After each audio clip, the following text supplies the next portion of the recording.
हे दोस्तों नमस्कार। एक बार फिर से स्वागत है आपके अपने यूट्यूब चैनल दियो जीके ट्रिक्स में। तो दोस्तों हम यहाँ पर डेली की तरह देख सकते हैं कि हिंदी का फुल टेस्ट लगाएंगे, जहाँ पर आपके 50 क्वेश्चन आपके होते हैं हिंदी में। और सभी एग्जाम के लिए आपका ये कह सकते हैं कि वैलिड है, अर्थात आप किसी भी एग्जाम की तैयारी कर रहे हैं तो आप इस टेस्ट को लगाते रहिएगा, है ना। आपकी हिंदी बहुत ही जबरदस्त जाएगी, मतलब बहुत ही बेहतरीन होगी। ठीक है, स्टार्ट करते हैं। गुड इवनिंग, नमस्कार सभी को, जय हिंद। चलिए, पहला क्वेश्चन आपके सामने प्रस्तुत है। यहाँ पर कह रहा है कि ऑस्ट्रिच परिवार की प्रमुख भाषा क्या है। चलिए बताइएगा साथियों कि यहाँ पर ऑस्ट्रिच परिवार की जो प्रमुख भाषा है वो आपकी कौन सी है। पहले का ऑप्शन दीजिएगा। चलिए, गुड इवनिंग, राम राम सभी को, जय हिंद। चलिए, पहला क्वेश्चन आपके सामने है। तो देखो यहाँ पर ऑस्ट्रिच परिवार की जो प्रमुख भाषा है वो आपकी है कौन सी, तो आपकी मुंडा है। इसका ऑप्शन बनेगा बी नंबर, मुंडा हो जाएगा। मुंडा हमने आपको बताया था, मुंडा जो कि ऑस्ट्रो एशियाई अर्थात ऑस्ट्रिच परिवार की मुख्य भाषा है, जिसे मध्य और पूर्वी भारत में लगभग 90 लाख लोग यहाँ पर बोलचाल की भाषा के रूप में जानते हैं। ठीक है, और मुंडा आप लोग जानते होंगे झारखंड में रहते हैं। एक जनजाति भी है जो आपकी कहाँ रहती है, झारखंड में। कहां पर भाई, तो आपके झारखंड क्षेत्र में आपके रहते हैं आपकी जो मुंडा जनजाति है। ठीक है, चलिए आगे बढ़। देखिए, हमने बता दिया है कि आप लोग अनअकैडमी से नहीं जुड़े हैं तो अनअकैडमी से जुड़ सकते हैं। और यहाँ पर देख सकते हैं कि अनअकैडमी इस समय आपकी फ्री क्लासें आपकी दी जा रही हैं। यहाँ पर देखिए डेली क्लासें चल रही हैं इस समय। मैथमेटिक्स की फ्री क्लास चल रही है लेखपाल के लिए, ठीक है ना। और ये आपकी 10:30 बजे चलती है, रात 10:30 बजे डेली चलती है, ठीक है ना। तो आप लोग डेली यहाँ पर कह सकते हैं मैथमेटिक्स की क्लास ले सकते हैं, वो भी फ्री क्लास ले सकते हैं देव ट्रिक्स 10 का यूज करके। ये कोड हमारा है, इस कोड का यूज करिएगा। तो ये सभी क्लासें डेली चल रही हैं इस समय, तो आप फ्री क्लास ले सकते हैं। यहाँ पर देखिए यूपीपीएससी प्रीलिम्स 2022 के लिए कि आप लोगों को किस प्रकार से तैयारी करना है, इसके लिए यहाँ पर देख सकते हैं 11 से 18 कह सकते हैं मई आपके रात 9 बजे उसके बारे में चर्चा होती है। तो भी आप लोग यहाँ पर जुड़ सकते हैं, ठीक है ना। और लेखपाल वाले जितने भी स्टूडेंट हैं सभी लोग जुड़िएगा, क्योंकि ऐसे टीचर आपको हैं जो ऑलरेडी सेलेक्ट हैं, है ना। जो कहीं ना कहीं ऐसे क्वेश्चन होते हैं जो आयोग के द्वारा बने होते हैं क्वेश्चन, ऐसे क्वेश्चन यहाँ पर होते हैं। और यहाँ पर देखिए प्रीलिम्स 2022 के प्रश्नों की व्याख्या सहित चर्चा जो आपकी है, ये फ्री लाइव सेशन आपका है। ये आपका सुबह 11:30 बजे क्लास चलती है, तो ये लाइव क्लास ले सकते हैं। एनुअल करंट अफेयर जो आपकी है 2022, है ना, यूपीपीसीएस प्रीलिम्स के लिए, तो ये भी फ्री लाइव क्लास आपकी चल रही है, जो कि आप देख सकते हैं सुबह 11:45। ये सभी क्लासें फ्री आप लोगों को चलाई गई हैं। अनअकैडमी में इतनी फ्री क्लासें नहीं होती थी। आप देख पा रहे हैं कि हम आपको जब से जुड़े हैं अपने चैनल पर, तो आप लोगों को यहाँ पर फ्री क्लासें भी आपको देख रहे हैं। ये कोड यूज करके आप लोग फ्री क्लासें ले सकते हैं, ठीक है ना। साथ में यहाँ पर देख सकते हैं कि पीसीएस 2022 प्रीलिम्स के लिए टेस्ट सीरीज आपकी है, जो कि 15 मई को है, संडे को। ये शाम को 8 बजे है, तो आप लोग ये फ्री टेस्ट आप लोग लगा सकते हैं। कोड आपको ये यूज करना है। तो आप लोग अनअकैडमी से नहीं जुड़े हैं तो अनअकैडमी से जुड़ सकते हैं, लिंक हमने दे दिया है। और उससे आपको अनअकैडमी का लर्निंग ऐप डाउनलोड करना है, ठीक है। गेट स्टार्ट करना है, फिर अपना नंबर डालना है, ओटीपी आएगा। ओटीपी के बाद आप लोगों को यहाँ पर अपनी कैटेगरी को सर्च करना है, और कैटेगरी को सर्च करके आप अनअकैडमी से जुड़ जाएंगे। तो वहाँ पर जो फ्री क्लासें हैं तो फ्री क्लासों का भी आनंद उठा सकते हैं, और बेहतरीन टीचर से। साथ में यहाँ पर जो फ्री टेस्ट आपके होते हैं उनको भी आप पर पढ़ सकते हैं, ठीक है ना। और यहाँ पर आपको कोई कोर्स लेना है तो भी कोर्स ले सकते हैं। जब 1-2 बार पढ़ोगे टीचर से तो ऑटोमेटिक आपको समझ में आएगा कि नहीं टीचर की क्वालिटी क्या है, ठीक है ना। तो कोई कोर्स लेते हैं तो भी यहाँ पर कह सकते हैं जुड़ सकते हैं। उसके लिए 10% डिस्काउंट भी आपको मिलता है। इस कोड का यूज करके 10% का डिस्काउंट भी ले सकते हैं, चाहे आप लेखपाल हो या पुलिस हो, है ना। यहाँ पर कह सकते हैं वीडियो एग्जाम के। और अगर आप लोग प्लस सब्सक्रिप्शन लेते हैं तो देखिए जितने भी लाइव क्लासें होती हैं, अगर लाइव क्लास में डाउट होती है तो स्पेशल क्लास चलती है। जितना पढ़ाया जाता है उसका PDF फॉर्मेट में आप लोगों को दिया भी जाता है। अनलिमिटेड क्विज आप लोग जितना लगाना चाहते हैं उतना आप लोग अनलिमिटेड क्विज भी लगा सकते हैं। एक क्वेश्चन आपसे पूछा गया है, दिए गए विकल्पों में से द्राविड़ परिवार की कौन सी भाषा आपकी है। यहाँ पर बताइए द्राविड़ परिवार की जो भाषा है वो आपकी कौन सी है। चलिए, इसको ऑप्शन देना है। इसका राइट आंसर क्या हो जाएगा। चलिए, निम्नलिखित में से कौन सी द्राविड़ परिवार की भाषा है, तो ऑप्शन क्या हो जाएगा। यहाँ पर जवाब आ रहा है ए नंबर या डी नंबर। बंगला हो जाएगा, कन्नड़ होगा। भाई द्राविड़ परिवार की बात पूछा है ना, तो यहाँ पर आंसर ये हो जाएगा कन्नड़। क्या हो जाएगा भाई, कन्नड़। इसका आंसर आपको हो जाएगा कन्नड़ हो जाएगा, ठीक है। इसके अलावा देखा जाए तमिल हो गया, तेलुगु हो गया, मलयालम भी द्राविड़ परिवार की भाषाएं आपकी हैं। तो यहाँ पर आंसर बनेगा आपका ए नंबर आपको हो जाएगा, ठीक है। चलिए आगे बढ़ते। क्वेश्चन आपसे पूछा गया है, बांगरू किस उपभाषा वर्ग की बोली है। यहाँ पर जवाब दीजिए। आपका आंसर में से क्या हो जाएगा। जितने लोग भी यहाँ पर जुड़ते हैं बाद में भाई वीडियो को लाइक कर दिया करें। जो लोग ऑफलाइन वीडियो देखते हैं वो लोग भी यहाँ पर लाइक कर दिया करें, ठीक है। चलिए तो देखिए यहाँ पर दिया है बांगरू किस उपभाषा वर्ग की बोली है, 3 का ऑप्शन। यहाँ पर आंसर आपका हो जाएगा पश्चिमी हिंदी के अंदर, है ना। ऑप्शन क्या बनेगा, ए नंबर आपका हो जाएगा पश्चिमी हिंदी के अंतर्गत आपकी आती है, याद रखिएगा, ठीक है। बांगरू को हरियाणा या हरियाणवी भी कहते हैं, याद रखिए कि बांगरू को हरियाणा या कह सकते हैं हरियाणवी के नाम से हम लोग जानते हैं। तो आपका आंसर क्या बनेगा, ए नंबर आपका हो जाएगा, ठीक है। चलिए, ये बांगरू है क्या, बांगरू शब्द होता है शुष्क उच्च भूमि कहा जाता है। यहाँ के भूभाग के कारण ही इस बोली को बांगरू कहा गया है, ठीक है। चलिए, विकास कैसे हुआ है, तो सौर श्रेणी अपभ्रंश से हुआ है, याद रखिए सौर श्रेणी अपभ्रंश से इसका भी विकास हुआ है। चलिए आगे बढ़ते हैं, क्वेश्चन आपसे अगला पूछा गया है, दिया गया हरियाणवी या बांगरू बोली किस अपभ्रंश से विकसित हुई है। चलिए 4 का ऑप्शन दीजिएगा, यहाँ पर आंसर क्या हो जाएगा। तो देखो आपसे दिया गया है कि हरियाणवी या बांगरू बोली हुई है किस अपभ्रंश से। तो अभी आपने देखा था सौर श्रेणी, अभी हमने बताया था, तो ऑप्शन क्या बनेगा, ए नंबर हो जाएगा पश्चिमोत्तर सौर श्रेणी अपभ्रंश से इसका विकसित हुआ है। तो ऑप्शन बनेगा आपका ए नंबर राइट हो जाएगा। चलिए आगे बढ़ते हैं, क्वेश्चन आपसे अगला पूछा गया है कि भाषा की सबसे छोटी इकाई इनमें से कौन सी है। चलिए साथियों, जवाब देते रहिएगा, सभी लोग साथ में जवाब दीजिएगा। कह रहा है भाषा की सबसे छोटी आपकी इकाई कौन सी है। शब्द है, व्यंजन है, स्वर है, आपका वर्ण हो जाएगा। क्या हो जाएगा, वर्ण हो जाएगा। वर्ण मतलब जैसे होता है का, ये क्या है, एक वर्ण है, ठीक है ना। और अगर शब्द होता है तो भाई यहाँ पर हो जाता है जैसे का, मल, ये एक प्रकार का शब्द बन जाता है। तो यहाँ पर आंसर क्या बनेगा, डी नंबर इसका राइट हो जाएगा, वर्ण। अगला क्वेश्चन इसी से रिलेटेड आपका जुड़ा हुआ है कि भाषा की सबसे छोटी इकाई क्या है। सेम क्वेश्चन आपका सेम है, लेकिन आपके ऑप्शन थोड़ा अलग दिए गए हैं, थोड़ा सा अलग दिया गया है। यहाँ पर देखो मात्रा आपका एक्स्ट्रा ऐड कर दिया गया है, यहाँ पर शब्द है, मात्रा है और वर्ण है। तो भाई आपको पता है जब तक वर्ण नहीं लगेगा तब तक मात्रा कहां से आएगी, ठीक है। मतलब इसका भी जवाब क्या होगा, सी ही नंबर आपको देना है। क्वेश्चन घुमा सकता है तो आप लोगों को घूमना नहीं है, आंसर आपको देना है, सी नंबर आपका हो जाएगा, ठीक है। चलिए आगे बढ़ते, क्वेश्चन दिया है निम्नलिखित में से संज्ञा शब्द आपकी कौन सी है। इनमें से बताइए कौन सी आपकी संज्ञा है, आप, चलना, आकाश और आपका लंबा। चलिए देखिए, संज्ञा की अगर बात करते हैं तो भाई देखो, संज्ञा शब्द किसी व्यक्ति, वस्तु, स्थान के नाम या गुण धर्म स्वभाव को बोध कराती है। अर्थात यहाँ पर जो आपका दिया गया आप तो हो नहीं सकता, ये तो सर्वनाम हो गया। यहाँ पर क्रिया आपका चलना हो गया, लंबा यहाँ पर विशेषण हो गया, तो बचा क्या, यहाँ पर सी नंबर आकाश हो जाएगा। तो आकाश क्या हो जाएगा, आकाश यहाँ पर क्या है, संज्ञा है, याद रखिएगा। राम, आकाश, मिठाई, हाथी, ये आपकी होती है संज्ञाओं में, तो ऑप्शन बनेगा जिसका भी आया है सी नंबर आपका हो जाएगा, ठीक है। चलिए आगे बढ़ते, क्वेश्चन आपसे अगला पूछा गया है, दिया गया है आपसे निम्नलिखित में से संज्ञा शब्द आपकी कौन सी है। यहाँ पर बताइए कौन सी संज्ञा शब्द आपका है, यह, जीना, पहाड़ या पुराना। इनमें से आपका राइट आंसर क्या हो जाएगा। चलिए तो देखो, यह वह, ये तो सर्वनाम में आपकी पढ़ाया है हमने। पुराना जो आपका होता है वो क्या होता है, विशेषण होता है ना। जीना क्या है, एक प्रकार की क्रिया है। मतलब यहाँ पर जो आंसर आपका बनेगा 8 का बनेगा, सी नंबर पहाड़ हो जाएगा, ठीक है, पहाड़ हो जाएगा। और पहाड़ हो गया, हिमालय, गंगा, ये सभी क्या होते हैं, आपके संज्ञाएं ही तो होती है ना। तो जिसका भी ऑप्शन आ रहा है सी नंबर बिल्कुल राइट बनेगा। और आगे बढ़ते हैं, क्वेश्चन आपको दिया गया है हिंदी में कितने लिंगों का प्रयोग होता है। चलिए क्वेश्चन आपको देखो बदल बदल के आते हैं, डेली आपको क्वेश्चन बदल बदल कराएंगे। कभी टेस्ट पेपर आपको कठिन होता है तो कभी सरल होता है, लेकिन याद रखिएगा अगर आप डेली का डेली टेस्ट पेपर लगाते हैं तो दुनिया का कोई भी क्वेश्चन हिंदी से आ जाए, हम दुनिया की बात कर रहे हैं कि दुनिया से कहीं से भी क्वेश्चन अगर हिंदी में आता है 50 में 47 48 तक आप जरूर करेंगे। बस डेली डेली क्लास आपको लेना पड़ेगा। एक दिन की क्लास से आपको यहाँ पर 70 नंबर 75 नंबर नहीं आएंगे, ठीक है। डेली डेली कुछ ना कुछ नया आपको जरूर मिलता रहेगा। चलिए बताइएगा यहाँ पर आंसर क्या हो जाएगा। चलिए तो देखो आपका जवाब इनमें से क्या हो जाएगा कि हिंदी में कितने लिंगों का प्रयोग होता है। 9 का ऑप्शन क्या बनेगा, तो ऑप्शन हो जाएगा आपका बी नंबर, सिर्फ 2 ही होते हैं। याद रखिए कितने, सिर्फ आपके 2 ही होते हैं। यहाँ पर आपका होता है एक, मतलब सॉरी स्त्रीलिंग पूछा है ना, तो स्त्रीलिंग और आपका पुल्लिंग, ठीक है। चलिए आगे बढ़ते, क्वेश्चन आपसे अगला पूछा गया है, यहाँ पर दिया है अपवाद को छोड़कर वर्णमाला के अक्षरों के नाम किस लिंग में होते हैं। ये बताइए कि अपवाद को छोड़कर वर्णमाला के अक्षरों के जो नाम होते हैं, है ना, ये किस लिंग में आपके होते हैं। इनमें से राइट आंसर क्या हो जाएगा। चलिए इसका जवाब देना है, आपका जवाब इनमें से क्या हो जाएगा। चलिए एक बार रिफ्रेश कर लीजिएगा, जिन लोगों को आवाज कट रही है तो एक बार रिफ्रेश कर लीजिए, ठीक है। चलिए 10 का जवाब दीजिए, इसमें सर क्या हो जाएगा।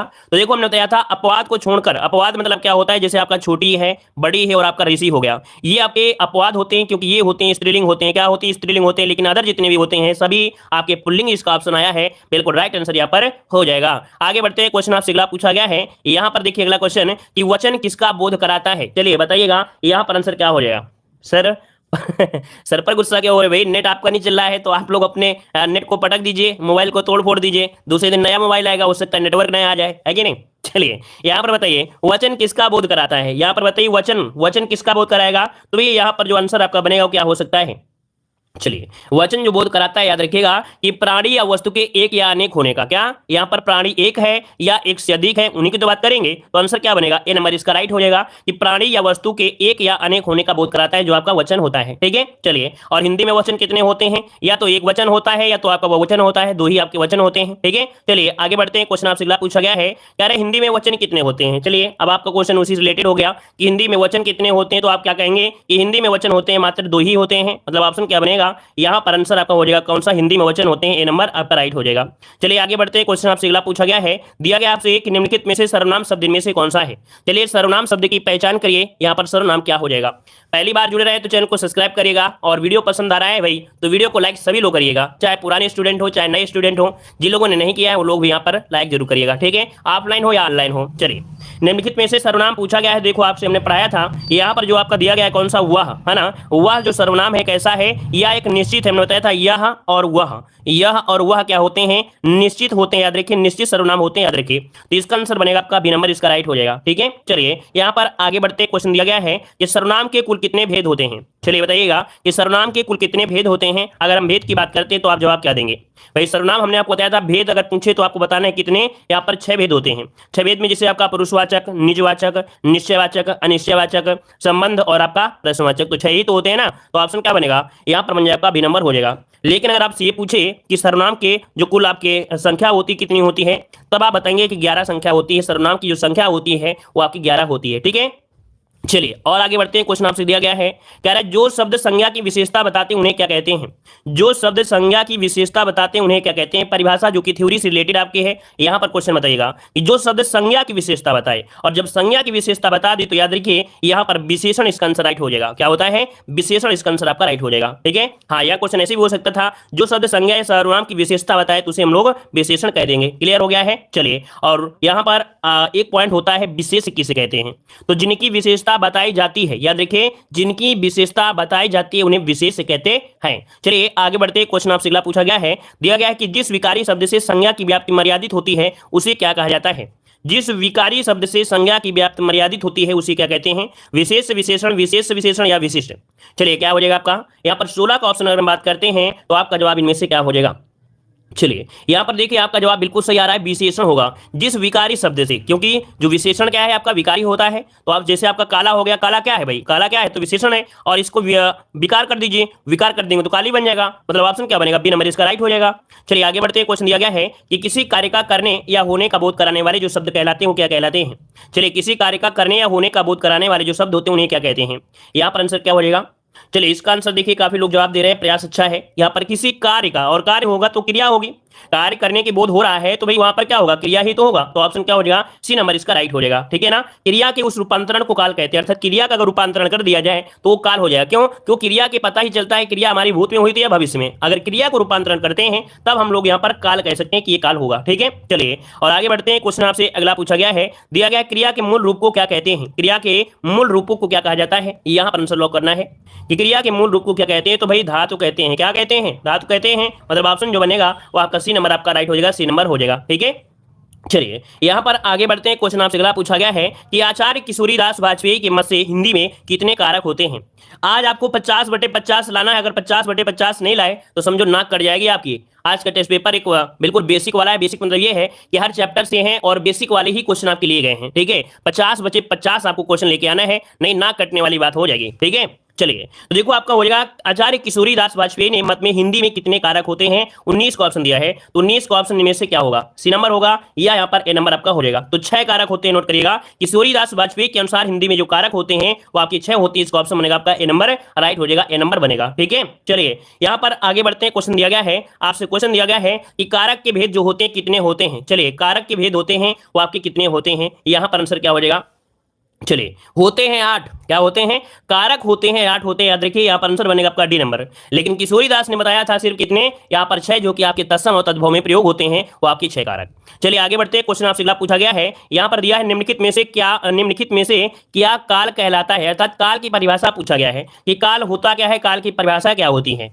यहाँ पर देखिए काल क्या है, यहाँ पर तो काल मतलब होता है क्रिया के, देखो हमने बताया था क्रिया के घटित होने के समय को बढ़ते हैं, मतलब आपका आंसर क्या होगा, क्रिया के घटित होने का जो समय होता है उसे हम लोग काल कहते हैं, ऑप्शन बने आपका ए नंबर हो जाएगा। और आगे बढ़ते हैं, क्वेश्चन आपसे अगला पूछा गया है कि व्याकरण में काल का अर्थ क्या होता है। व्याकरण में काल का जो अर्थ होता है वो क्या होता है, इसका जवाब दीजिएगा कि व्याकरण में जो काल होता है इसका मतलब क्या होता है, इसका अर्थ क्या होता है। चलिए यहाँ पर देखिए इसका आंसर हो जाए आपका समय। क्या होता है भाई, समय कहते हैं, अर्थात व्याकरण में इसे हम लोग समय कहते हैं, ठीक है। क्वेश्चन को घुमाया जाए कुछ भी हो, लेकिन आपको यही जवाब देना है, ऑप्शन में आपका बी नंबर हो जाएगा। चलिए आगे बढ़ते हैं, क्वेश्चन आपसे अगला पूछा गया है, कह रहा है वाचिक किसके अनुसार बनता है, वाच्य किसके अनुसार बनते हैं, आपने पढ़ा होगा, हमने स्पेशल टॉपिक पढ़ाया भी है, तो वाच्य पढ़ाया था, वाच्य है ना। तो देखिए यहां पर आपका हो जाएगा कि वाच्य के 3 प्रकार होते हैं, कृत्यवाच्य, कर्मवाच्य और आपका भाववाच्य। मतलब ये हुआ कि इनमें से जितने भी ऑप्शन है आप सभी सही हो जाएंगे, है ना। तो याद रखिए तीनों ही प्रकार के होते हैं, कृत्यवाच्य, कर्मवाच्य और आपके भाववाच्य। तो ऑप्शन क्या बन जाएगा, डी नंबर यहाँ पर राइट हो जाएगा। चलिए आगे बढ़ते हैं, क्वेश्चन आपसे दिया गया है वाच्य के कितने प्रकार होते हैं, वाच्य के कितने प्रकार होते हैं, तो क्या जवाब हो जाएगा,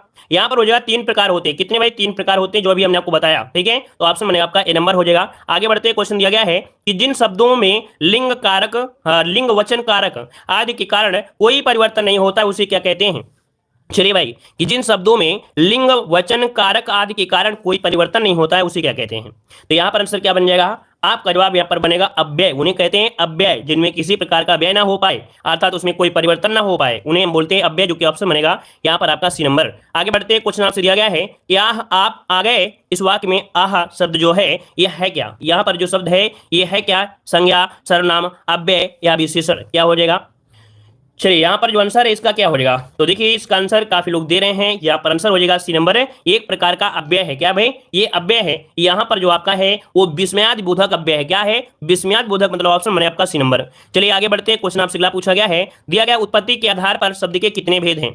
उत्पत्ति के आधार पर शब्द के भेद पूछा गया है, तो देखते हैं, अगर आपको सरल लगा है तो भाई यहाँ पर आपको पूरे में पूरे क्वेश्चन लगाना है आज, ठीक है। उत्पत्ति के आधार पर जो शब्द के भेद होते हैं वाकई 4 होते हैं। कितने होते हैं, 4 होते हैं, याद रखिएगा। एक तो हो गया तत्सम, हो गया, क्या हो गया भाई, तत्सम। दूसरा हो गया कौन, तद्भव, देशज, विदेशज, ठीक है। तत्सम, तद्भव, देशज, विदेशज ये होते हैं। तो ऑप्शन बनेगा आपका इसका, आपका बी नंबर बनेगा। चलिए आगे बढ़ते हैं, क्वेश्चन आपसे अगला पूछा गया है कि व्यवहार के आधार पर शब्द के कितने प्रकार होते हैं। व्यवहार के आधार पर बताइए, यहाँ पर आपका आंसर क्या हो जाएगा। चलिए हम सभी की कमेंट देख रहे हैं कि आप लोग जवाब दे रहे हो कि नहीं दे रहे हो, क्योंकि क्लास की जब खत्म होता है तब कहते हैं सर मेरे 50 में 51 नंबर सही है, कुछ लोग कहेंगे 50 में 50 होंगे, कुछ लोग कहेंगे 50 में 0 बड़े सन्नाटा, है ना। तो इसलिए हम देखते जा रहे हैं गलती किसके हो रहे हैं।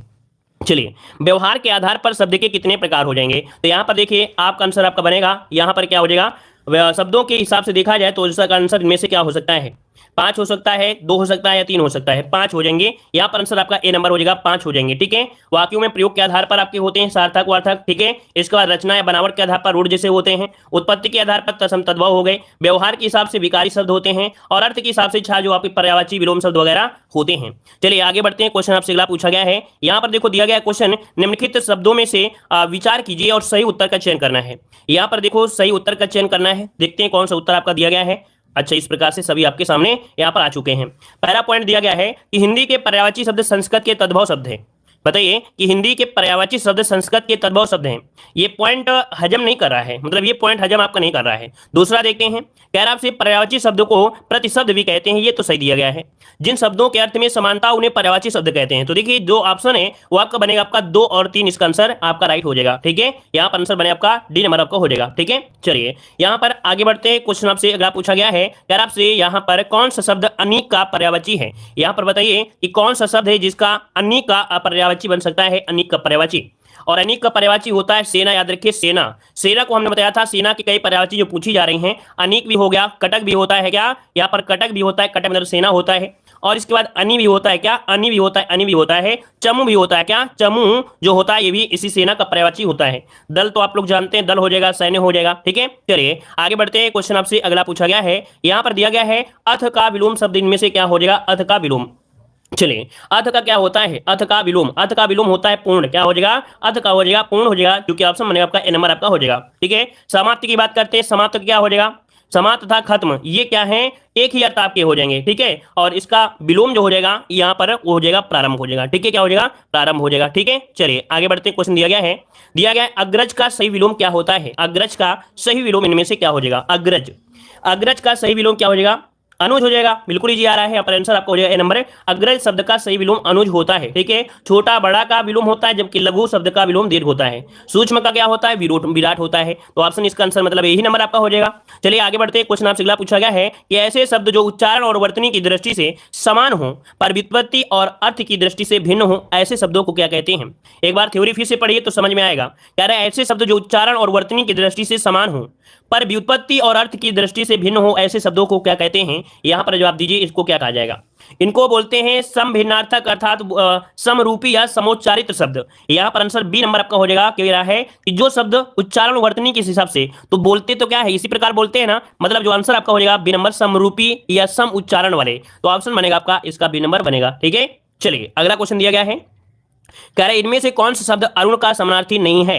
अरुण का समानार्थी नहीं है, 34 का ऑप्शन दीजिएगा। अरुण का समानार्थी यहाँ पर नहीं है, तो देखो भाई अरुण का समानार्थी मतलब होता है सूर्य, सूर्य का सारथी हो गया है, कुमकुम भी होता है, लेकिन यहाँ पर जो दिया है बिंबाफल, क्या है बिंबाफल, भाई बिंबाफल नहीं होता है, याद रखिएगा बिंबाफल नहीं होता है। आगे बढ़ते हैं, क्वेश्चन आपसे अगला पूछा गया है, यहाँ पर देखिए क्वेश्चन दिया गया है, जो खाने योग्य ना हो उसे क्या कहते हैं। जो खाने योग्य ना हो उसे क्या कहेंगे, जो खाने योग्य ना हो उसे क्या कहेंगे, यहाँ पर हो जाता है अखाद्य। क्या अखाद्य होता है, मतलब ऑप्शन बनेगा ए नंबर आपका राइट हो जाएगा। ठीक है, और एक होता है कि जिसे प्राप्त ना किया जा सके, जिसे प्राप्त ना किया जा सके उसे अलभ्य कहते हैं। क्या, जिसे प्राप्त ना किया जा सके उसे अलभ्य कहते हैं। और आगे बढ़ते हैं, क्वेश्चन दिया गया है कि जिसके पास घर ना हो उसे क्या कहेंगे, जिसके पास घर ना हो उसे क्या कहते हैं। यहां पर आंसर क्या होगा, तो इसका आंसर आपका हो जाएगा कौन सा भाई, ग्रही हो जाएगा या अनिकेतन हो जाएगा, अनिकेत, अनिकेत हो जाएगा, मतलब ऑप्शन जो आपका है वो आपका भी हो जाएगा अनिकेत हो जाता है, अनिकेत हो जाता है। ठीक है, और जिसके पास कुछ ना हो, जिसके पास कुछ ना हो उसे अकिंचन कहा जाता है। ठीक है, चलिए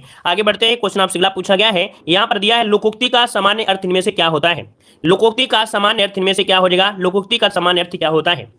चलिए, लोक की उक्ति या लोगों के लेख होता है, या लोगों की बातें होती हैं, ये अच्छी बातें होती हैं, क्या हो सकता है। तो लोकोक्ति का समान अर्थ होता है लोक की उक्ति। क्या होता है, लोक की उक्ति होता है। लोकोक्ति आपने देखा होगा समाज का भाषाई इतिहास होती हैं, इसलिए लोकोक्तियों के माध्यम से किसी समाज का सांस्कृतिक, उसकी आर्थिक, उसके राजनीतिक व व्यवहारिक का अध्ययन किया जा सकता है इनके माध्यम से। ठीक है, ऑप्शन बनेगा आपका ए नंबर। आगे बढ़ते हैं, क्वेश्चन आपसे अगला पूछा गया है, यहाँ पर आ गया है लोक में प्रचलित उक्ति जिसका मूल अर्थ बना रहता है और स्वतंत्र रूप से उसका प्रयोग भी किया जाता है। दिए गए विकल्पों में से सही आपको बताना है क्या है। कह रहा है लोक में प्रचलित उक्ति जिसका मूल अर्थ बना रहता है और स्वतंत्र रूप से उसका प्रयोग भी किया जाता है, इसे क्या कहा जाता है। तो इसे कहते हैं लोकोक्ति। याद रखिए, ये परिभाषा से रिलेटेड आपके क्वेश्चन मिल रहे हैं, मतलब जो भी क्वेश्चन है वो परिभाषा से अर्थात थ्योरी से बने हुए क्वेश्चन आपके हैं। इसकी वजह से, क्योंकि बहुत लोग थ्योरी नहीं पढ़ते हैं तो क्या होता है क्वेश्चन गलती हो जाते हैं, इसलिए क्वेश्चन जो आपके दिख रहे हैं आज वो थ्योरी से रिलेटेड ज्यादा क्वेश्चन हमने रखा है। ठीक है, चलिए आगे बढ़ते हैं, क्वेश्चन आपसे अगला पूछा गया है, कह रहे अंक का अर्थ नहीं होता है, अंक का अर्थ नहीं होता है, यहां पर आंसर देना है, आपका जवाब इनमें से क्या हो जाएगा।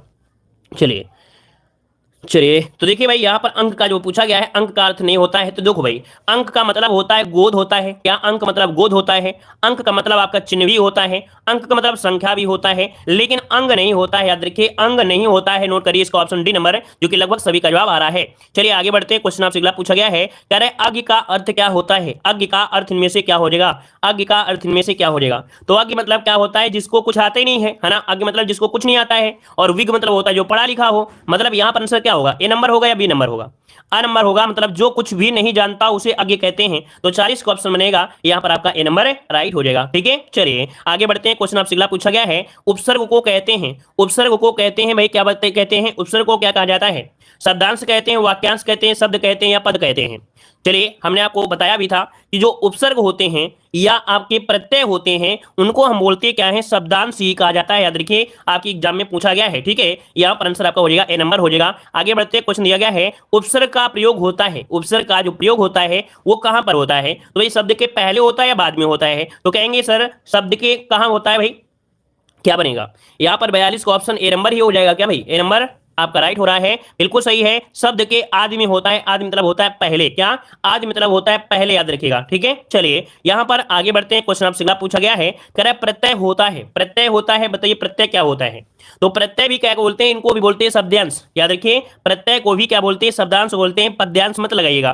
प्रत्यय को भी क्या बोलते हैं, शब्दांश ही बोलते हैं, और प्रत्यय क्या होते हैं, किसी शब्द के लास्ट में लगते हैं। ठीक है, चलिए आगे बढ़ते हैं, क्वेश्चन आपसे अगला पूछा गया है, कह रहे हिंदी में शब्दों के बाद जोड़ने वाले शब्दों को क्या कहा जाता है। हिंदी में शब्दों के बाद जोड़े जाने वाले शब्दों को क्या कहते हैं। तो यहाँ पर आंसर क्या हो जाएगा आपका बी नंबर, उन्हें परसर्ग कहते हैं। क्या बोलते हैं, उन्हें परसर्ग कहते हैं, मतलब ऑप्शन जो बनेगा वो आपका बी नंबर इसका राइट हो जाएगा, या प्रत्यय कहलाते हैं। ठीक है, चलिए आगे बढ़ते हैं, क्वेश्चन आपसे अगला पूछा है कि दो वर्णों के मेल से होने वाले विकार या परिवर्तन को क्या कहते हैं। यहाँ पर बताना है कि दो वर्णों के मेल से होने वाले विकार या परिवर्तन को क्या कहते हैं। जब वर्णों की बात होती है तो वह कहेंगे कि उसे संधि कहते हैं, क्योंकि वर्णों की बात हो रही है तो आपकी संधि हो जाएगा, ऑप्शन में आपका ए नंबर राइट हो जाएगा। समास में क्या होता है, समास में शब्दों का खेल होता है, किसमें शब्दों का होता है, अर्थात दो शब्द जुड़ेंगे तब आपका समास बनता है। और आगे बढ़ते हैं, क्वेश्चन दिया गया है कि इनमें से कौन सी संधि का गुण है। कह रहा है आपसे इनमें से कौन संधि का गुण है। तो देखो पहला पॉइंट 46 में दिया गया है, कह रहा है कि संधि निरर्थक अक्षरों को मिलाकर सार्थक शब्द बनाती है। अच्छा, अगला है संधि में समास होता है, संधि का अर्थ अलगाव होता है, संधि दो पदों का योग होता है। बताइए, और या इनमें से कोई नहीं, क्या हो सकता है। तो देखो भाई, इनमें से गुणों में कोई भी संधि का गुण आपका नहीं है। संधि मतलब जोड़ होता है, और इनमें जितने भी दिए गए हैं इनका कोई मतलब ही नहीं हो गया है। अगर इसको भी बताओगे संधि तो दो पदों का योग होता है, पदों नहीं होगा, यहाँ पर वर्ण होता है। क्या होता है, वर्ण होता है। तो भाई ये भी ऑप्शन गलत होगा, क्योंकि बहुत लोग ऐसे हैं जो यहाँ पर डी नंबर दे रहे हैं। लेकिन आप ही बताओ, क्या संधि में पदों का होता है क्या। पद होते हैं समास में होते हैं, किस में होते हैं, समास में। तो ये जल्दीबाजी में आप लोगों से गलती हो रही होगी, हमें पता है। तो यहाँ पर आंसर क्या होगा, डी होगा। इनमें से कोई नहीं, संधि का कोई मतलब ही नहीं होगा, इसमें से कोई ऑप्शन नहीं है। ठीक है, चलिए आगे बढ़ते हैं। क्वेश्चन आपसे अगला पूछा गया है, चलिए क्वेश्चन आपसे अगला पूछा गया है। यहां पर अगला क्वेश्चन कह रहा है समास का अर्थ क्या होता है। समास का अर्थ इनमें से क्या हो जाएगा, समास का अर्थ। तो समास का मतलब होता है संक्षेप। क्या होता है, समास का अर्थ होता है संक्षेप, जो कि ऑप्शन बनेगा आपका ए नंबर है। आगे बढ़ते हैं, क्वेश्चन दिया गया है समास के पदों को अलग करने को क्या कहा जाता है। यहाँ पर बताइए कि समास के पदों को अलग करने को क्या कहते हैं। अगर समास के पदों को अगर आप अलग करना चाहते हैं तो इन्हें क्या कहेंगे, तो ऐसी स्थिति में कहेंगे विग्रह। क्या कहेंगे, विग्रह कहेंगे। तो ऑप्शन बनेगा यहाँ पर आपका सी नंबर राइट हो जाएगा। आगे बढ़ते हैं, क्वेश्चन आपसे अगला पूछा गया है, क्या आपसे वाक्य विचार के अंतर्गत क्या अध्ययन किया जाता है। ये बताइएगा कि वाक्य विचार के अंतर्गत क्या अध्ययन किया जाता है, क्या अध्ययन किया जाता है। चलिए वाक्य विचार में तो वाक्यों का करेंगे भाई, शब्दकोश तो करेंगे नहीं, यहां पर वाक्यों का करेंगे। तो वाक्य कहां पर है, ऑप्शन सी नंबर दिया गया है कि वाक्य विचार के अंतर्गत आप जो अध्ययन करेंगे वो वाक्यों को करेंगे। किसका करें, वाक्यों का। वाक्य के 3 अंग होते हैं, याद रखिए वाक्य के 3 अंग होते हैं। वो 3 अंग क्या होते हैं, तो एक सबसे पहले वर्ण होता है। क्या होता है, वर्ण होता है। इसके बाद विचार होता है। क्या होता है भाई, विचार होता है। विचार के बाद आपका शब्द होता है। क्या होता है भाई, शब्द होता है। तो ये आपके 3 आपके गुण होते हैं। तो इस प्रकार से ऑप्शन में आपका 3rd नंबर है। और आगे बढ़ते हैं, क्वेश्चन आपसे दिया गया है कि वाक्य में जिसके विषय में कहा जाता है वो क्या होता है। चलिए वाक्य में जिसके विषय में कहा जाता है, और जिसके विषय में कहा जाता है इसका मतलब वो करता है, और कर्ता को बोलते हैं उद्देश्य। कर्ता को बोलते हैं उद्देश्य बोलते हैं। मतलब ऑप्शन क्या बन जाएगा, ए नंबर इसका राइट हो जाएगा। ए नंबर आपका हो जाएगा। ठीक है ना, क्लियर हो जाएगा। और जिसके बारे में कुछ कहा जाए, है ना, यहाँ पर आंसर आपका हो गया है ना। उद्देश्य के बारे में जो कुछ कहा जाए उसे विधेय कहते हैं। मतलब ऑप्शन आपका बनेगा ए नंबर इसका राइट हो जाएगा। चलिए तो चलिए फिर आज की क्लास यहीं रखते हैं। अगर आपको पसंद आया है, थोड़ा भी पसंद आया है, तो वीडियो को भाई लाइक करिएगा, चाहे ऑनलाइन हो चाहे आप ऑफलाइन हो। ठीक है, तो चलिए सभी को जय हिंद, गुड नाइट।